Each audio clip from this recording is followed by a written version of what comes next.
Je t'ai dit de ne pas me déranger quand je regarde le match. Cria vivement Étienne en levant la main avec frustration. Adrien se tenait silencieusement, les bras serrés, le regard baissé. Je voulais juste lui demander du lait, dit-il doucement. Elle n'a rien mangé de la journée, ajoute l'enfant, les yeux baissés de honte. Sans hésiter, Étienne arracha la bouteille vide des mains d'Adrien et la lança violemment contre le mur. La bouteille s'est brisée en morceaux. Et alors? Ce n'est pas ma fille. Je n'ai aucune raison de te parler, a lancé Étienne, la voix froide et dédaigneuse. J'en ai marre de cet endroit pourri. Adrien recula d'un pas hésitant tandis que Manon se mettait à pleurer encore plus fort. La voix d'Étienne devint plus dure. Je sors et quand je reviens, je veux le silence. Si j'entends encore un cri, je te mets à la porte. Il attrapa ses clés et claqua la porte de la caravane avec force. Prenant une profonde inspiration, Adrien se dirigea vers la cuisine et ouvrit le placard. À l'intérieur, il trouva une boîte de céréales presque vide. Il écrasa le reste des céréales et les mélangea avec de l'eau dans une petite tasse. En murmurant doucement, il l'offrit à Manon. « Je suis désolé, c'est tout ce qui reste. » Le bébé le regarda avec de grands yeux fatigués, déglutit un peu, puis se remit à pleurer. Adrien la berça doucement en silence. La nuit était tombée et la caravane était plongée dans l'obscurité. Il s'installa avec Manon sur le mince matelas posé à même le sol. Comme chaque nuit, une odeur étrange et inquiétante commença à s'infiltrer par l'entrebâillement de la porte. Adrien se leva et murmura, « Ça sent l'essence. » Soudain, il se releva et courut vers le salon. Les rideaux étaient en proie aux flammes. « Non, non, non !» il a crié. Se précipitant dans la chambre, il attrapa une couverture et enveloppa Manon du mieux qu'il put. Le feu se propageait déjà rapidement à travers les murs en bois, ne laissant pas le temps d'hésiter. La porte d'entrée brûlait violemment. Adrien se précipita vers la fenêtre de la cuisine, força le loquet rouillé, grimpa sur la table et sauta dehors avec Manon dans les bras.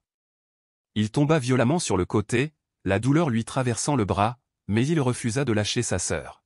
« Aide !» cria-t-il désespérément. « Il y a un incendie. » Les lumières s'allumèrent dans les maisons voisines. Des voisins sont sortis en criant et en appelant les pompiers. Adrien courut vers le trottoir avec Manon toujours en train de pleurer, le visage noirci par la fumée. Il toussa violemment mais continua. Un camion de pompiers rouges s'est arrêté devant eux en hurlant. Une femme en uniforme, le casque bien fixé sur la tête, s'est précipitée dehors. Que s'est-il passé? Vous allez bien tous les deux? Demanda-t-elle avec urgence. La maison est en feu, a déclaré Adrien en désignant la caravane en feu. Qui a fait ça? A-t-elle demandé. C'était Étienne, répondit fermement Adrien. Je l'ai vu jeter quelque chose sur les rideaux avant de partir. Il a dit qu'il ne voulait plus entendre de pleurs. La femme fronça les sourcils, attrapa sa radio et appela des renforts immédiats. Nous allons vérifier. Restez avec moi. Oui, Adrien hocha la tête, serrant Manon fermement. Quel est ton nom? Demanda-t-elle doucement. Adrien. Voici Manon. Calme-toi, Adrien. Je m'appelle Claire. Tu n'es plus seul. Pendant ce temps, marmonnait Étienne en fouillant les poches de sa veste sale. Il sortit une boîte d'allumettes du tiroir près de l'évier.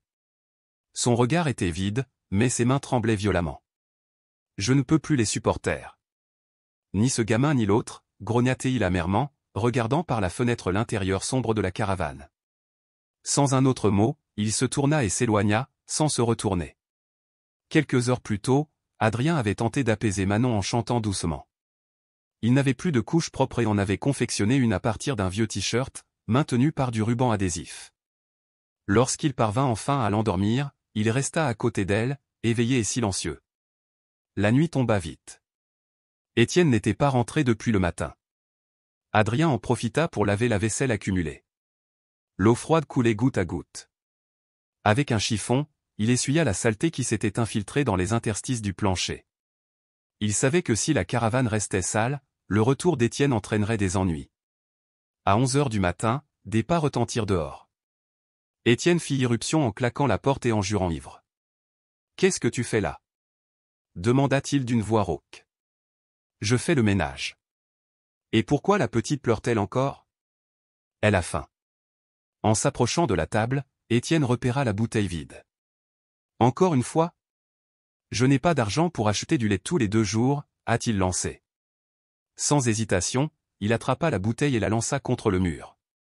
Des éclats éparpillés près des pieds d'Adrien. Ramassez-le, aboya Étienne. Réveillé par le bruit, Manon pleure encore plus fort. Ça suffit. Je n'en peux plus, cria Étienne en sortant à nouveau en trombe. Vous me fatiguez tous. Adrien rassembla silencieusement les éclats de verre à main nue. La peur l'envahissait, mais au-dessous d'elle, une rage profonde et bouillonnante commençait à monter ou une rage qu'il ne savait pas encore comment exprimer. Caressant doucement la tête de Manon, il murmura « Ne t'inquiète pas, Manon. Tout ira bien. » Il n'avait aucune idée que ce seraient les derniers mots qu'il prononcerait dans cette caravane. 20 minutes plus tard, une forte odeur d'essence le sortit d'un sommeil léger. Il se releva d'un bond et se précipita vers le salon, où des flammes grimpaient sur les rideaux. Il a crié, a serré Manon dans ses bras et a sauté par la fenêtre arrière. Dehors, les voisins affluaient dans la rue en pyjama, leurs cris emplissant l'air nocturne. Un camion de pompiers s'est arrêté en dérapage. Claire, la même femme qui l'avait aidé plus tôt, courut vers eux et s'accroupit à la hauteur d'Adrien. « Êtes-vous d'accord » demanda-t-elle avec urgence. « Oui, répondit Adrien en toussant. Nous ne pensons pas que nous sommes brûlés. Y a-t-il quelqu'un d'autre à l'intérieur, insista Claire. Non, juste nous. Étienne est parti, mais c'est lui qui a allumé le feu. Claire hocha gravement la tête, se leva et parla dans sa radio. J'ai besoin d'une unité de transfert pédiatrique. 2 mineurs touchés par un incendie. Incendie criminel possible. La zone est toujours active. Nous intervenons. Un jeune pompier a enveloppé Adrien dans une couverture thermique. Claire tenait Manon doucement. « Tu viens avec nous ?» elle a demandé. « Ne me quitte pas » supplia Adrien. « Très bien » acquiesça Théil. Cette nuit-là, alors que la caravane brûlait en cendres, Adrien et Manon furent transportés à l'hôpital en ambulance. Pour la première fois depuis longtemps, quelqu'un leur demanda gentiment leur nom. « Comment te sens-tu, champion ?» demanda une infirmière alors qu'Adrien était assis sur une civière, les yeux fixés sur le plafond blanc et stérile. « C'est bon. J'ai juste mal au bras, murmura-t-il. Mais Manon est pire. Elle est sous observation. On lui donne de l'oxygène. Elle a inhalé de la fumée, mais tout ira bien. Tu veux la voir ? Proposa l'infirmière. Adrien hocha la tête en silence. L'infirmière l'a emmené dans une pièce dotée d'un mur de verre où Manon gisait paisiblement dans un incubateur portable, un petit tube collé sur son nez. Elle avait l'air calme, sans larmes. « Et l'homme qui a allumé l'incendie » demanda l'infirmière. « On ne sait pas encore » a répondu Adrien. À ce moment-là, Claire entra dans la pièce, habillée en civil et les cheveux attachés. « Puis-je lui parler en privé » elle a demandé à l'infirmière. L'homme hocha la tête et s'écarta. Assise à côté d'Adrien, Claire dit doucement « Je ne suis pas ici en tant que pompier. Je suis ici parce que je t'ai écouté hier soir. » C'est lui, dit Adrien sans détour. Étienne. C'est lui qui a allumé le feu. L'avez-vous vu de vos propres yeux demanda calmement Claire. Oui. Il avait une bouteille. Il l'a jetée sur les rideaux. Ça sentait étrange. Puis il a dit « Je ne veux plus de toi ici » et il est parti. Claire inspira profondément. Vous savez, ce que vous dites pourrait le faire arrêter ? Il ira en prison. Si c'est prouvé intentionnel, oui, répondit Adrien, mais nous avons besoin de plus de preuves. Vous souvenez-vous d'autre chose ? Insista Claire. Il disait que Manon n'était pas sa fille. Il criait qu'il n'avait pas à s'occuper d'elle. Il nous laissait toujours tranquilles. Parfois, il mettait un cadenas sur le frigo et on ne mangeait pas pendant des jours. Claire sortit un cahier et commença à écrire. Je vais en parler à l'assistante sociale. Ils viendront te voir. Mais je veux que tu saches une chose, Adrien. Tu as bien fait. Sauver ta sœur, c'était courageux. Adrien baissa les yeux, évitant son regard. Je ne suis pas courageuse. J'avais peur, mais elle ne pouvait pas sortir seule.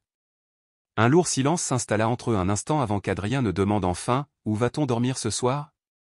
Ce soir, tu resteras à l'hôpital. Demain, nous verrons. Il y a des centres qui accueillent temporairement des enfants comme toi. Sa voix était hésitante mais pleine d'espoir. Pourrais-je rester avec Manon? Oui, fut la réponse rassurante. Nous n'allons pas vous séparer. Le lendemain matin, Solange Riva arrive. C'était une femme aux cheveux bouclés et aux lunettes suspendues à une chaîne délicate. Tenant un gros dossier, elle affichait une expression à la fois sérieuse et gentille en saluant Adrien. « Bonjour Adrien, je m'appelle Solange. Je travaille pour le DIF.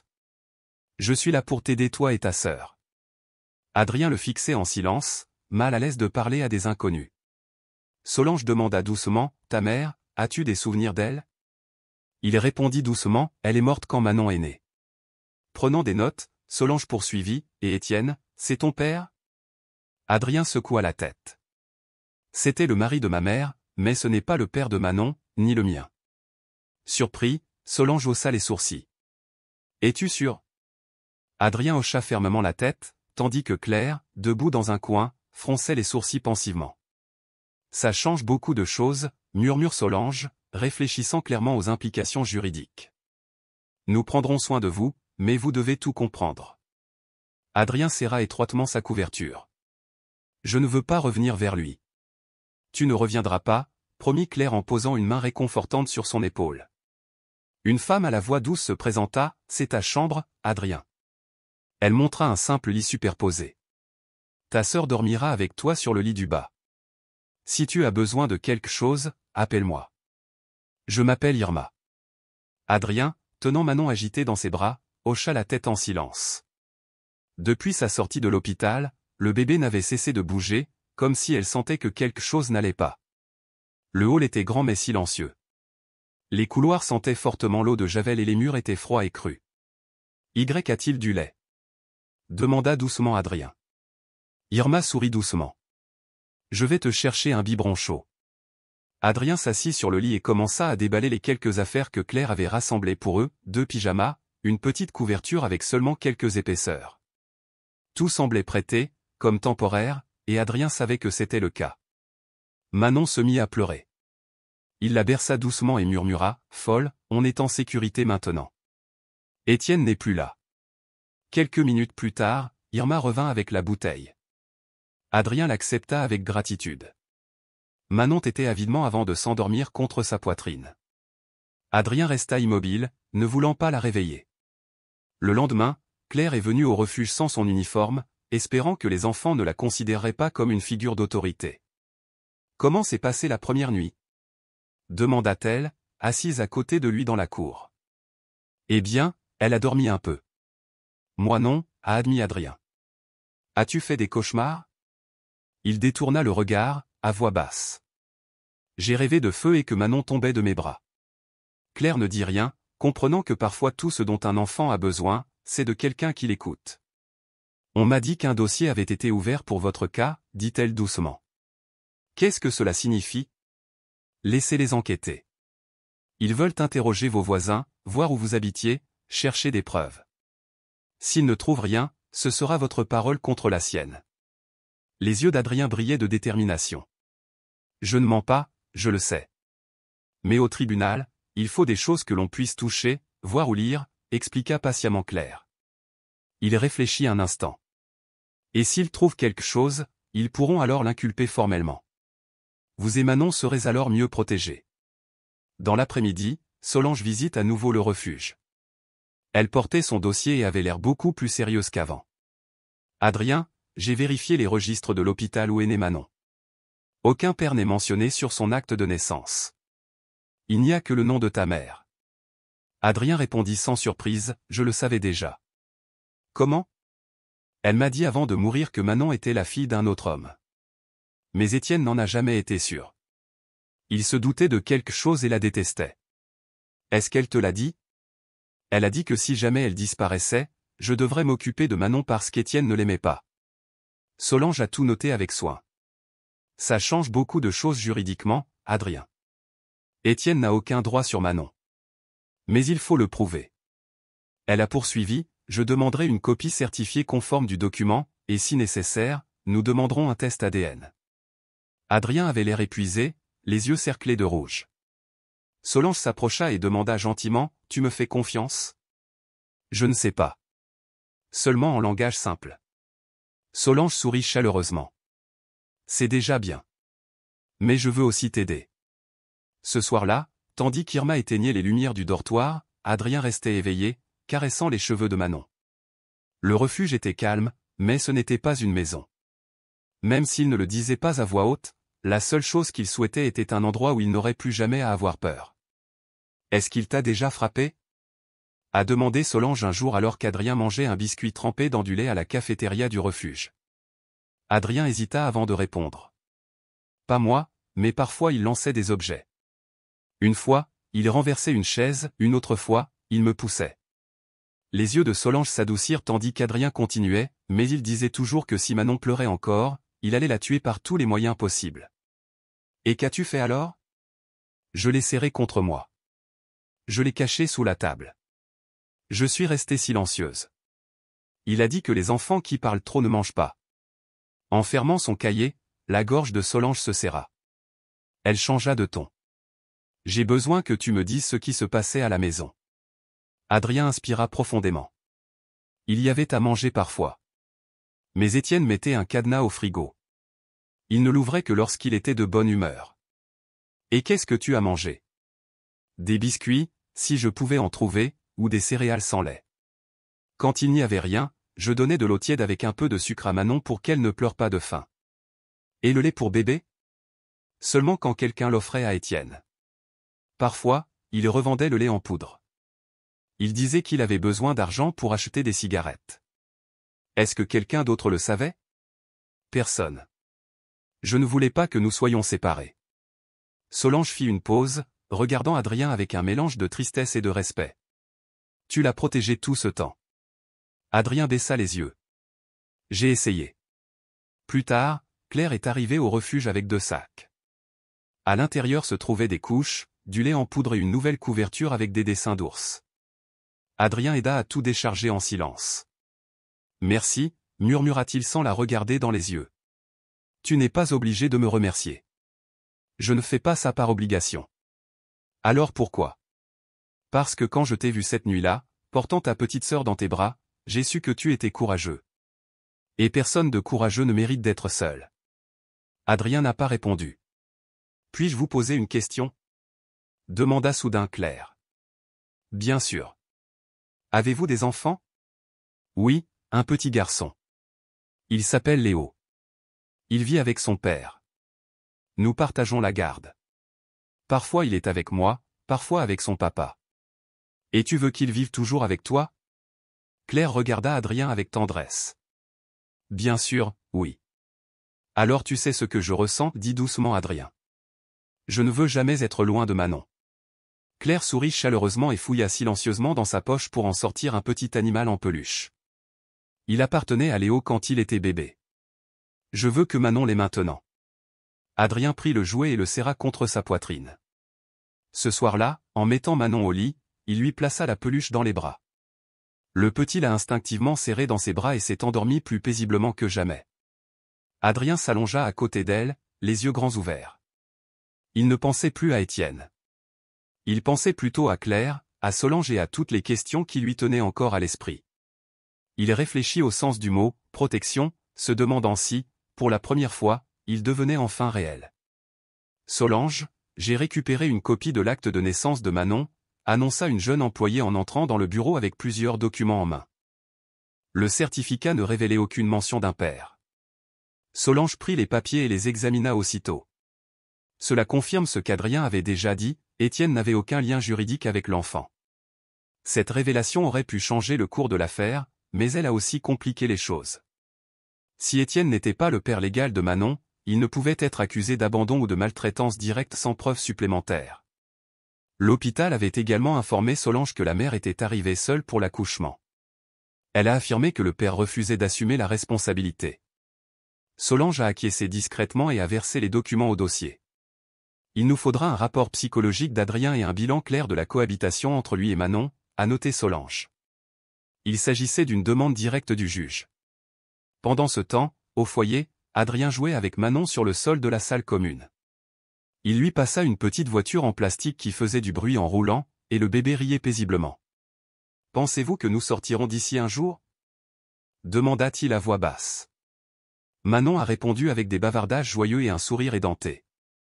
Adrien jeta un coup d'œil autour de la pièce. Les autres enfants ne le dérangeaient pas, mais ils ne lui parlaient pas non plus. Chacun semblait vivre dans son propre monde, attendant silencieusement d'être récupéré. Mais Adrien ne voulait aller nulle part. Il voulait rester avec Claire.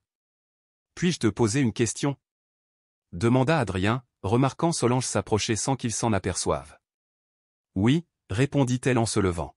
« Savez-vous qui est le père de Manon ?» Adrien baissa les yeux. « Ma mère m'a dit un jour que c'était un homme qu'elle avait rencontré au travail, mais il ne voulait rien avoir à faire avec Manon lorsqu'il a appris qu'elle était enceinte. Je ne connais pas son nom. Vous souvenez-vous d'autre chose ?» Solange appuya doucement. Juste qu'elle a pleuré quand elle en a parlé. Elle a dit qu'elle avait fait une erreur. Solange a soigneusement pris des notes. Merci de me l'avoir dit. Je sais que ce n'est pas facile. Je ne veux pas que nous soyons séparés, ce n'est pas notre intention, le rassura-t-elle. Mais nous devons avoir toutes les informations pour mieux vous protéger. Adrien resta silencieux un moment. Et si Étienne revient, nous ferons en sorte qu'il ne puisse plus vous approcher. Ailleurs en ville, Étienne Carranza était assis face à un avocat commis d'office. Ses vêtements étaient froissés, son visage marqué de cernes et une légère odeur d'alcool s'accrochait à lui. « Et vous, quel lien avez-vous avec la petite fille » demanda l'avocat en feuilletant les documents. « Elle vivait chez moi. C'était la fille de ma femme. » L'avez-vous officiellement reconnue ? Non, jamais. Mais ça ne veut pas dire que je n'ai pas pris soin d'elle. Voulez-vous demander la garde de l'un des enfants ? Oui. L'autre n'est pas mon problème. L'avocat a classé le dossier. Dans ce cas, vous n'avez aucun droit et une plainte pour incendie criminel est en cours contre vous. Vous devriez envisager de garder le silence. Étienne souffla avec mépris. Cet enfant invente des histoires. Je les ai nourris, je les ai habillés et j'ai aussi allumé un feu, a répondu l'avocat en se levant. De retour à la maison, Adrien n'arrêtait pas de jeter un coup d'œil à l'horloge murale. Chaque minute semblait une éternité. Lorsqu'il vit enfin la silhouette de Claire approcher, il se leva précipitamment. « Tu sais quelque chose ?» il a demandé. Claire croisa son regard. « Solange m'a dit qu'Étienne n'a aucun droit légal sur Manon. L'évaluation pour vous est en cours, mais nous sommes sur la bonne voie. Alors nous pouvons vivre avec toi. » demanda doucement Adrien. Claire hésita. « Je fais tout ce que je peux, Adrien, vraiment. » Lorsqu'il la regarda dans les yeux, il sut qu'elle disait la vérité. Étienne Carranza a été localisé ce matin-là dans un garage abandonné près d'Apodaca, a informé un agent par téléphone. Il était seul, endormi par terre, et n'a opposé aucune résistance lors de son arrestation. Solange raccrocha, l'inquiétude profondément gravée sur son visage. Elle a immédiatement appelé le foyer pour prévenir le directeur qu'Adrien ne devait recevoir aucune information sans surveillance.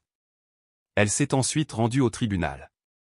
Les choses avancent, mais le moindre faux pas pourrait mettre en péril toute l'affaire.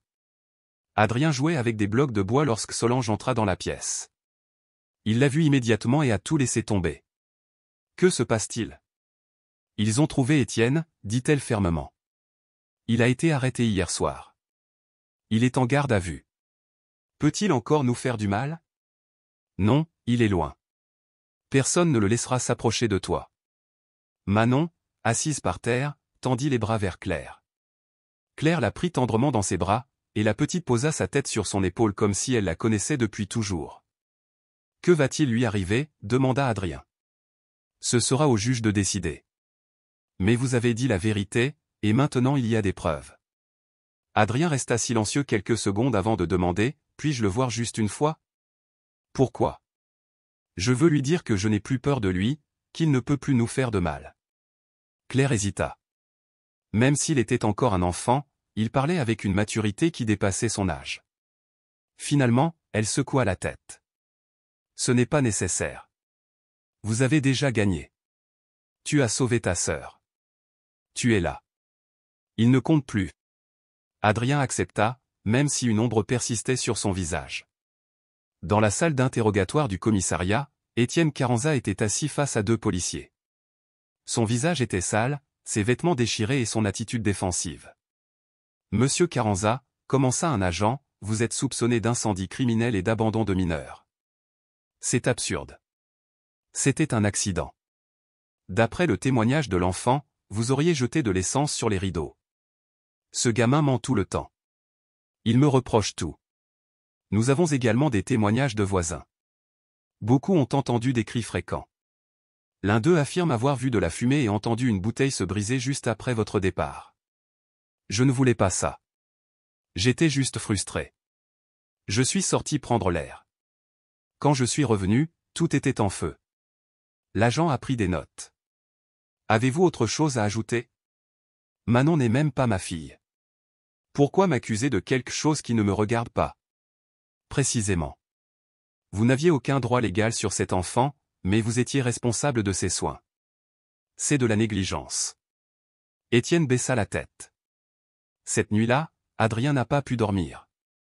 Il se leva silencieusement et s'approcha du petit espace où dormait Manon. Il la regarda longtemps. Claire l'observait depuis la porte sans un mot. « Est-ce que tu vas bien? » « Je ne sais pas. »« As-tu peur? » ?»« J'ai de la rage pour tout ce qu'il a fait, pour la façon dont il nous a traités et parce que j'ai toujours l'impression que ce n'est pas fini. » Claire s'assit à côté de lui. « Cela finira. Vous y faites face et vous n'êtes pas seul. » Adrien la regarda quelques secondes, puis s'allongea à côté de sa sœur. « Vas-tu rester ici ce soir? » « Oui. Je pense que oui. Je vais bien. » Adrien se réveilla en sueur, respirant lourdement. Son cœur battait à tout rompre comme s'il avait couru. Il regarda autour de lui, la pièce était sombre. À côté de lui, Manon dormait profondément, agrippée à sa peluche. En silence, il se leva et se dirigea vers la fenêtre. Dehors, la cour du refuge était paisible, mais dans son esprit, les flammes brûlaient toujours. Il ferma les yeux et entendit à nouveau le craquement du bois, les cris, la chaleur. « As-tu encore rêvé de ça ?» demanda une voix douce derrière lui. C'était la surveillante de nuit qui faisait sa tournée. « Oui, » répondit Adrien sans se retourner. Cette fois, il m'a eu. Il a dit qu'il n'y avait pas d'échappatoire, qu'il allait m'enfermer avec le feu. Irma s'approcha et posa une main sur son épaule. « Ce que tu as vécu est très dur. C'est normal que ton corps s'en souvienne, mais tu n'es plus là. Es-tu en sécurité ici ?» Adrien inspira profondément et hocha la tête, même s'il n'était pas entièrement convaincu. « Puis-je m'asseoir ici pendant un moment ? » Bien sûr. Je vais te chercher une couverture. Le lendemain, Solange arrive en avance, des documents sous le bras et l'air déterminé. « Bonjour Adrien, j'ai besoin de te parler, » dit-elle en l'invitant dans une petite pièce avec une table et 2 chaises. Adrien était assis en face d'elle. « Il s'agit d'Étienne. Je veux vous expliquer où nous en sommes. Vous savez qu'il a été arrêté? » Non, répondit Adrien. Oui, me l'a dit Claire. Son avocat dit qu'il n'y a pas suffisamment de preuves que l'incendie était accidentel. Mais il y a un autre problème. Comme Étienne n'a jamais reconnu Manon comme sa fille, il prétend qu'il n'avait aucune obligation légale de s'occuper d'elle, qu'elle n'était pas sous sa responsabilité. Adrien fronça les sourcils. Il vivait avec nous. Il nous a crié dessus et nous a laissés sans nourriture. Cela ne compte-t-il pas? Bien sûr que oui, mais la loi est compliquée. Nous avons besoin de preuves, de témoins, de tout ce qui confirme ce que vous dites. Et si nous ne les trouvons pas, nous n'abandonnerons pas. Adrien a demandé, et en attendant, que va-t-il nous arriver? Solange le regarda droit dans les yeux. C'est ce que je voulais t'offrir. Claire a demandé une garde temporaire. Elle veut que tu vives avec elle jusqu'à ce que tout soit réglé. Adrien resta silencieux, ne sachant pas quoi dire. Et Manon serait avec elle aussi. Bien sûr, nous deux. Oui, répondit finalement Adrien. Je veux aller avec elle. Cet après-midi-là, Claire arrive au refuge. Solange l'accueillit avec un dossier plein de papiers. J'ai déjà votre rapport psychologique, vos visites à domicile et votre évaluation du lien affectif. Le juge examine la possibilité d'une garde provisoire. Quand le saurons-nous? Cela peut prendre quelques semaines, mais tout ira très bien. Claire accepta et partit chercher Adrien et Manon. Lorsqu'elle les trouva, ils jouaient avec des blocs colorés. En la voyant, Manon rampa vers elle en levant les bras. Adrien lui fit un sourire timide. « Tu viens nous chercher aujourd'hui. Pas encore, mais bientôt. Je viens voir comment tu vas. Nous sommes prêts, répondit Adrien avec assurance. Claire s'agenouilla et le serra dans ses bras. Moi aussi. À 8 heures précises, la sonnette de la porte d'entrée retentit.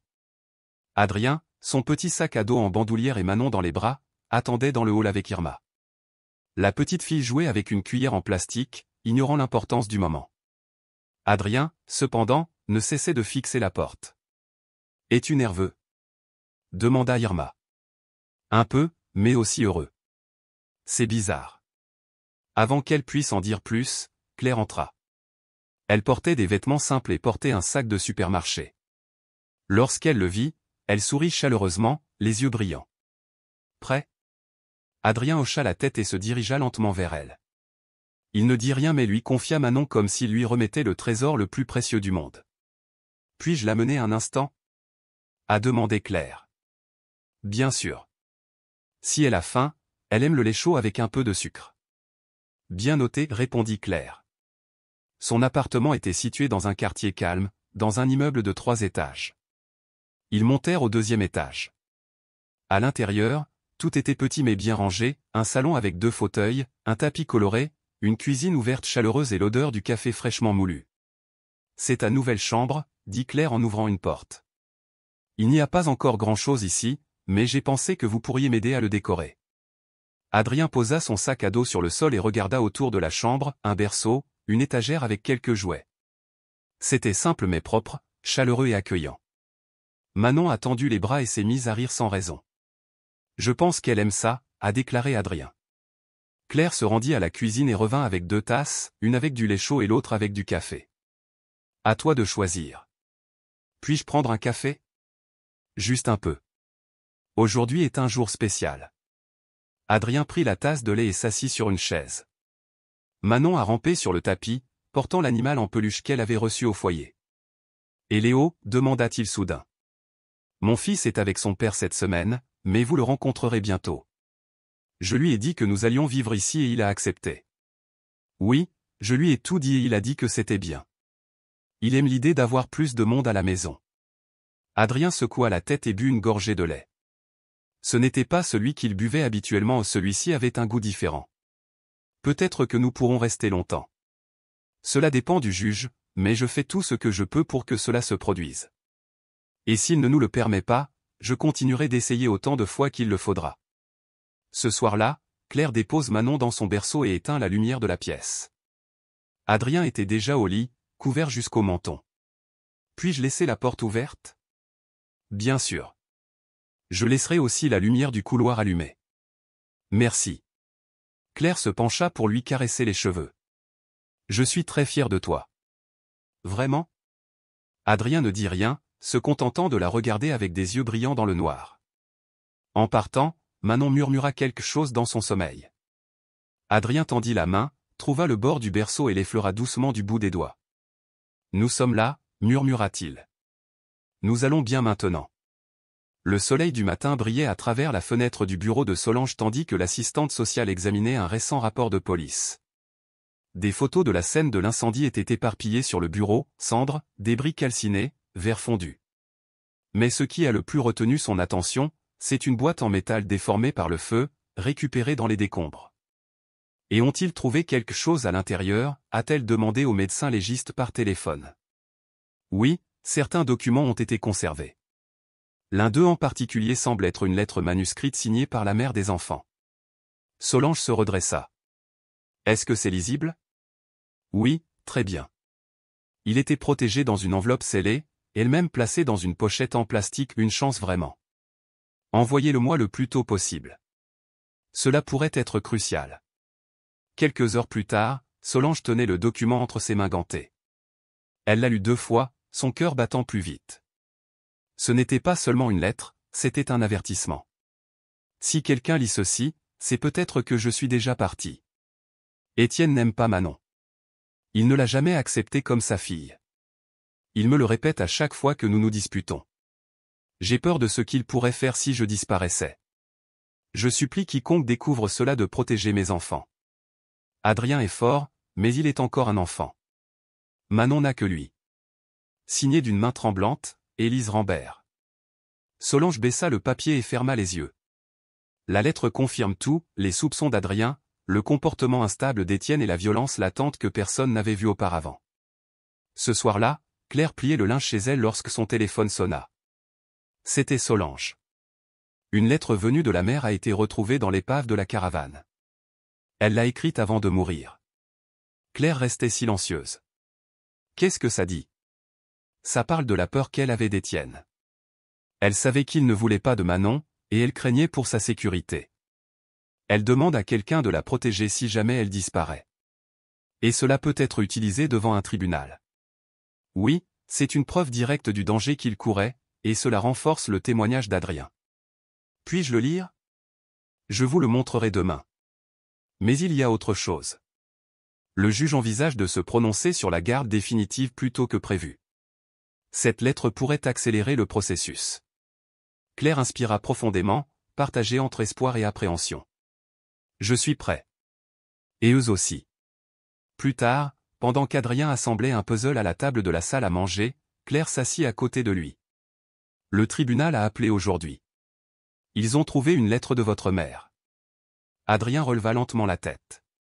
Elle a dit qu'elle t'aimait, qu'elle savait que tu protégerais Manon, qu'elle te faisait confiance et qu'elle avait peur de ce que pourrait faire Étienne si elle n'était plus là. Les yeux d'Adrien se remplirent de larmes, mais il ne pleura pas. Elle savait tout, et personne ne l'écoutait. Maintenant, nous écoutons. Grâce à ça, tu pourras rester avec moi. C'est presque officiel. Adrien baissa la tête et posa la dernière pièce du puzzle. Je veux juste que Manon n'ait aucun souvenir de tout ça. Qu'elle pense que sa vie a commencé ici. Claire ébouriffa doucement les cheveux d'Adrien et sourit doucement. Alors commençons maintenant. Êtes-vous sûr de pouvoir le faire? Demanda-t-elle en boutonnant soigneusement sa chemise. Oui, répondit-il doucement. Je ne vais pas mentir. Je vais juste dire ce qui s'est passé. À proximité, Manon jouait par terre avec un livre en tissu. Elle ne comprenait pas vraiment où ils allaient, mais l'agitation des adultes autour d'elle la rendait agitée. On y va ensemble, rassura Claire Adrien en s'agenouillant devant lui. Personne ne vous obligera à parler. Vous parlez si vous le souhaitez, et sinon, cela n'a pas d'importance. Adrien avait peur, mais au fond de lui, il y avait quelque chose de plus fort, le besoin désespéré que quelqu'un croie enfin à son histoire. Lorsqu'ils entrèrent dans le tribunal des affaires familiales, des murmures emplirent l'air. Solange les attendait déjà dans l'antichambre, plusieurs dossiers serrés dans les mains. Le juge a déjà lu la lettre, murmura-t-elle à Claire. Il prend cette affaire très au sérieux. Aujourd'hui est un jour crucial. On s'attendait à ce que l'avocat d'Étienne tente de discréditer Adrien, mais Solange assura à Claire qu'Adrien était prêt. Claire serra les dents, souhaitant pouvoir porter ce fardeau à sa place. Elle savait qu'elle ne pouvait pas le protéger de tout, seulement le soutenir. À l'intérieur de la salle d'audience, le juge était assis solennellement derrière son bureau, portant de grandes lunettes et une expression sérieuse. Adrien était assis en face de lui, les jambes pendantes sur le banc. « Adrien, j'ai besoin que tu me parles clairement, tu comprends ?» a demandé le juge. « Oui, monsieur » répondit Adrien. « Dites-moi ce dont vous vous souvenez de la nuit de l'incendie. » Nous étions à la maison. Étienne est arrivé en retard. Il était en colère. Il a crié et a cassé une bouteille. Il a dit qu'il ne supportait plus les pleurs. Puis il est parti. Après, le feu s'est déclaré. L'avez-vous vu faire quelque chose avant de partir? Oui. Il a jeté une bouteille sur les rideaux. Ça sentait fort, comme de l'essence. Le juge prit des notes pensivement puis regarda Adrien. Pourquoi penses-tu qu'il a fait ça? Parce qu'il n'aimait pas Manon. Il le disait toujours. Il disait qu'elle n'était pas sa fille, qu'elle était un fardeau. Vous a-t-il déjà frappé? Pas avec ses mains, mais il criait, jetait des objets et fermait même le frigo. Parfois, on restait 2 jours sans bien manger. L'avocat de la défense a alors demandé à parler. Avec tout le respect que je vous dois, votre honneur, ce mineur a été influencé par des adultes. Il n'existe aucune preuve matérielle qui pourrait prouver que l'incendie a été provoqué par Étienne. Solange se leva avec assurance. Votre honneur, nous avons la lettre de la mère des enfants, trouvée parmi les débris de la caravane. Elle a clairement exprimé sa peur de M. Carranza et a demandé la protection de ses enfants. C'est une preuve directe que l'environnement était dangereux. Le juge a demandé la lettre et l'a lue à haute voix. La salle d'audience est tombée dans un silence total.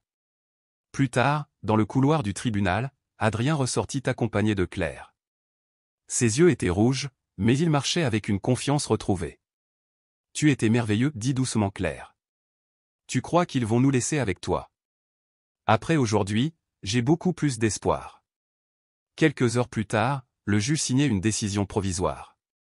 La garde d'Adrien et Manon a été officiellement confiée à Claire Lara, en attendant le processus définitif d'adoption. Solange a reçu la notification et a appelé immédiatement. « Nous avons réussi, dit-elle, un large sourire illuminant son visage. Ils sont légalement à vous pour le moment, mais avec ce que nous avons, c'est pour le long terme. » Claire resta silencieuse quelques secondes puis raccrocha. Elle se dirigea vers la chambre des enfants et les regarda dormir, ses enfants. Ils étaient enfin les siens. Adrien a demandé dès que Claire a raccroché, la lettre est-elle arrivée? Elle se tourna lentement, un doux sourire aux lèvres. Oui, Adrien. C'est officiel. Le juge a signé la décision. La garde provisoire m'a été accordée. Vous restez avec moi. Adrien la regarda, comme s'il ne comprenait pas bien.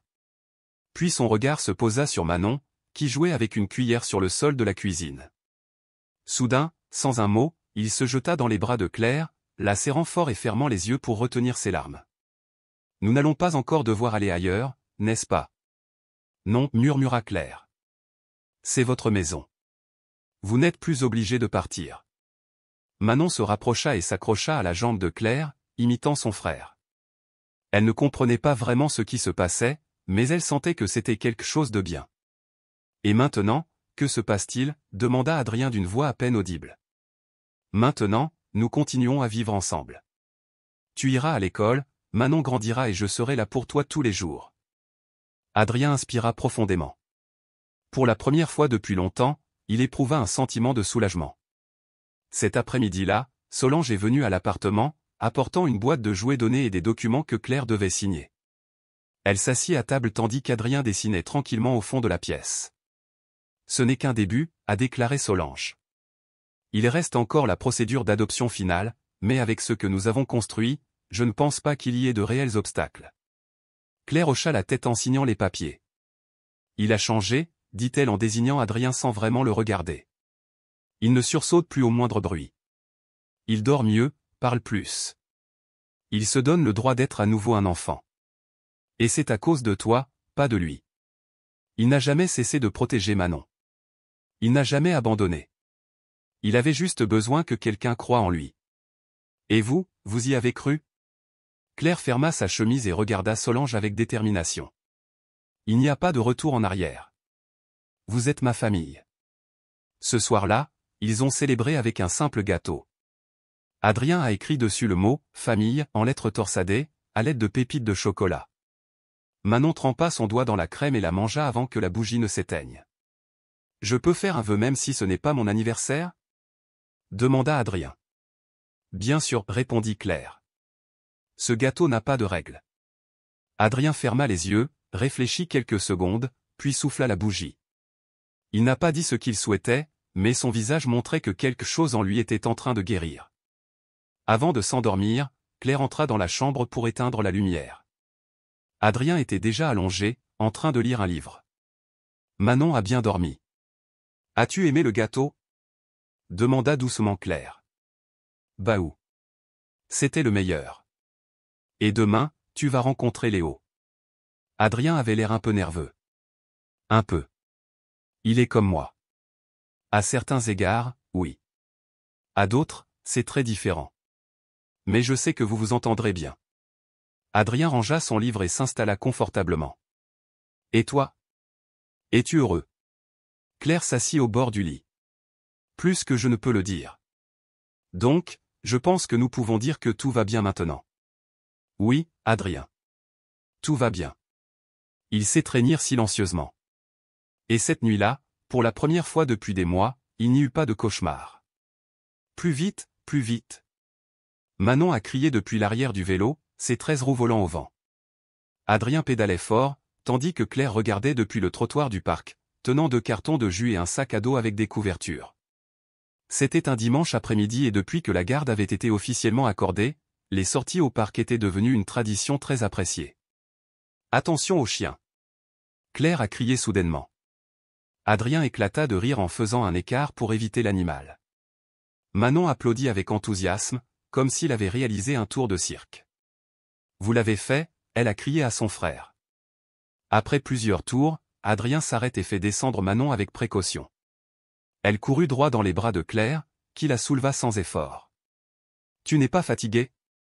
Claire a demandé à Adrien. Un peu, mais ça vaut le coup de la voir rire comme ça, a-t-il répondu. Claire lui tendit une boîte de jus. Tu ris aussi plus qu'avant. C'est juste que je n'ai plus peur d'être seul, dit doucement Adrien, ne réalisant pas pleinement le poids de ses mots. Claire n'a rien dit. Elle lui caressa simplement les cheveux, cachant l'émotion qui montait en elle. De retour à la maison, Adrien a aidé à préparer le déjeuner. Claire coupait des légumes pendant qu'il mettait la table. Manon a mixé la pâte à gâteau avec plus d'enthousiasme que de technique. Léo vient aujourd'hui? Demanda Adrien. Oui, il devrait arriver après le déjeuner. Adrien hocha la tête en silence. Il avait du mal à l'admettre, mais il avait peur de ne pas plaire au fils biologique de Claire. Il ne voulait rien changer. Et s'il ne m'aime pas? Claire s'arrêta et s'assit en face de lui. Léo est un bon garçon. Et toi aussi. Ce n'est pas une question de compétition, mais de partage. Et il sait que tu vas vivre ici pour toujours. Il sait que tu fais partie de ma vie, tout comme lui, et il est d'accord.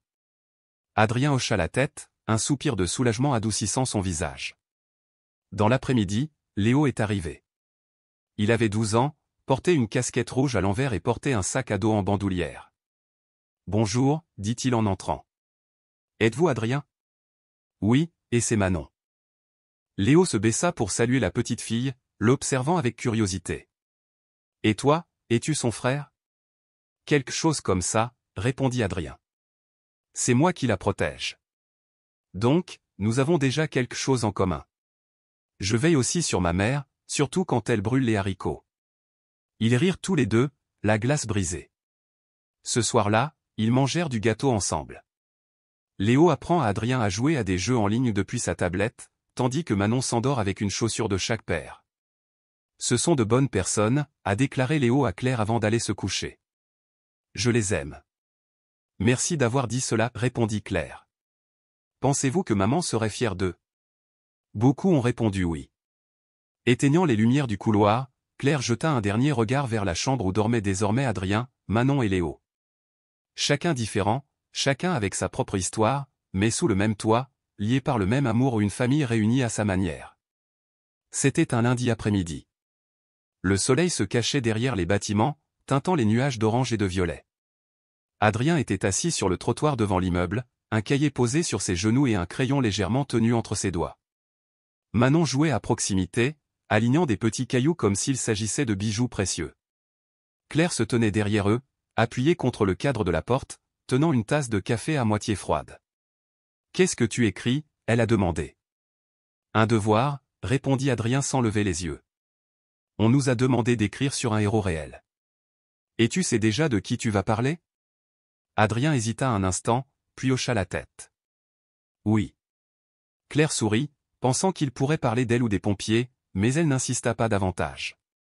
Manon s'approcha, tenant une pierre brillante. « Écoute, maman, elle est magique. » Claire s'accroupit pour l'examiner et feignit d'être étonnée. « C'est le plus brillant de tous. » Manon rit et glissa la pierre dans la poche d'Adrien. « Pour vous porter chance. » Adrien le garda discrètement et ferma soigneusement son carnet. « Puis-je le lire à haute voix? » « Bien sûr, dit Claire, assise à côté de lui. Adrien inspira profondément et commença. « Mon héros réel ne porte ni cape ni uniforme. Il n'éteint pas les incendies et ne vole pas dans le ciel. Mais il m'a appris que la force ne signifie pas ne pas avoir peur. Cela signifie ne pas laisser la peur nous faire abandonner. Mon héroïne a de petites mains, un rire doux et fait parfois des erreurs. Mon héroïne s'appelle Manon parce que, même si elle n'était qu'un bébé, elle m'a donné une raison de continuer. Et parce que quand tout le monde est parti, c'est elle qui m'a fait rester. » Claire baissa les yeux, ravalant une boule dans sa gorge.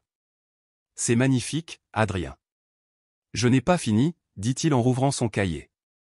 Je veux aussi parler de quelqu'un d'autre, quelqu'un qui nous a vus quand personne ne nous regardait, qui nous a protégés sans rien demander en retour, qui n'a jamais promis que ce serait facile, mais qui est resté, qui nous a donné une maison, un nom et quelque chose d'encore plus grand, une place dans le monde. J'appelle cette personne maman, non pas parce qu'elle me l'a demandé, mais parce que cela vient du cœur. Manon le serra dans ses bras, sans vraiment comprendre. Claire ne pouvait retenir ses larmes. Puis-je le garder comme ça? Demanda Adrien sérieusement. Oui, répondit Claire. Et je vais le garder pour toujours. Les trois restèrent silencieux. L'instant était simple, l'air était doux, mais à l'intérieur d'eux, tout avait changé. Claire les serra tous les deux très fort, non pas comme si quelqu'un protégeait quelque chose de fragile, mais comme quelqu'un qui avait enfin trouvé ce qui lui manquait. C'est ainsi, sur le seuil d'une modeste maison, sans témoins ni applaudissements, qu'une famille se complétait, non pas avec du bruit ni de grandes promesses, mais avec la certitude que, malgré tout, l'amour avait triomphé. Si cette histoire vous a autant touché qu'elle nous a touchés, laissez un commentaire et dites-nous ce qui vous a le plus ému, le courage d'Adrien, la tendresse de Manon ou encore la décision de Claire de devenir le foyer dont ils avaient tant besoin. Donnez un coup de pouce si vous pensez que l'amour, même sans lien de sang, peut changer une vie. Partagez cette histoire avec quelqu'un à qui il faut rappeler qu'il y a toujours de l'espoir, même au milieu de la douleur. Si vous aimez les histoires vraies, profondes et humaines, abonnez-vous à la chaîne pour ne rien manquer. Dites-nous également dans les commentaires de quel pays vous regardez. Nous vous lisons.